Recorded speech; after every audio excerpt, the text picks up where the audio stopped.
వీరిని అంత్యకాల పరిశుద్ధుల సంఘమని, the Church of Jesus Christ of Latter day Saints అని కూడా పిలుస్తారు. 1820లో తండ్రి కుమార్ పరిశుద్ధాత్ములు దర్శనం స్మిత్కి కలిగిందని, సంఘం చనిపోయిందని, నువ్వు తిరిగి సంఘాన్ని బాగు చేయాలని, బ్రతికించాలని స్మిత్కి వారు చెప్పారని స్మిత్ చెప్పుకున్నాడు. 1830లో the Book of Mormon Another Testament of Jesus Christ అనే పుస్తకాన్ని పబ్లిష్ చేశాడు. అయితే ఈ పుస్తకాన్ని ప్రజల్లోకి తీసుకెళ్లాలనే ఉద్దేశంతో ముందే ఒక కట్టుకథను అల్లాడు జోసెఫ్ స్మిత్.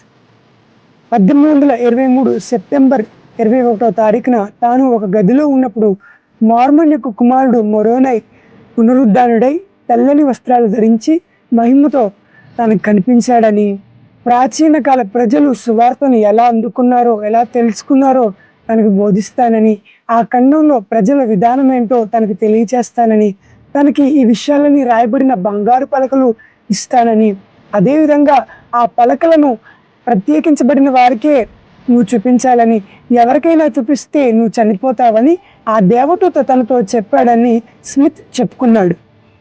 ఆ పలకలు ఎక్కడున్నాయో స్మిత్ దర్శనంలో చూశాడని, వాటిని తర్జుమా చేయమన్నారని, తర్జుమా చేసిన తర్వాత వాటిని 11 మందికి చూపించిన తర్వాత అవన్నీ ఆ దేవదూత తిరిగి తీసుకుని వెళ్ళిపోయాడని స్మిత్ చెప్పుకున్నాడు. ఆ గ్రంథాన్ని విడుదల చేసి కొంతమందిని తన కనుచరులుగా చేసుకున్నాడు.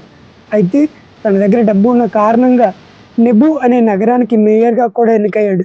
ఇప్పుడు ఒకవైపు డబ్బు బలం, ఇంకొక వైపు రాజకీయ బలం, ఈ రెండు తోడ్పడి తాను ఏమైనా చేయగలను ఉద్దేశంతో ఎవరైనా తన బోధనలు వ్యతిరేకిస్తే వారిని అణిచివేసే ప్రయత్నం కూడా చేశాడు స్మిత్.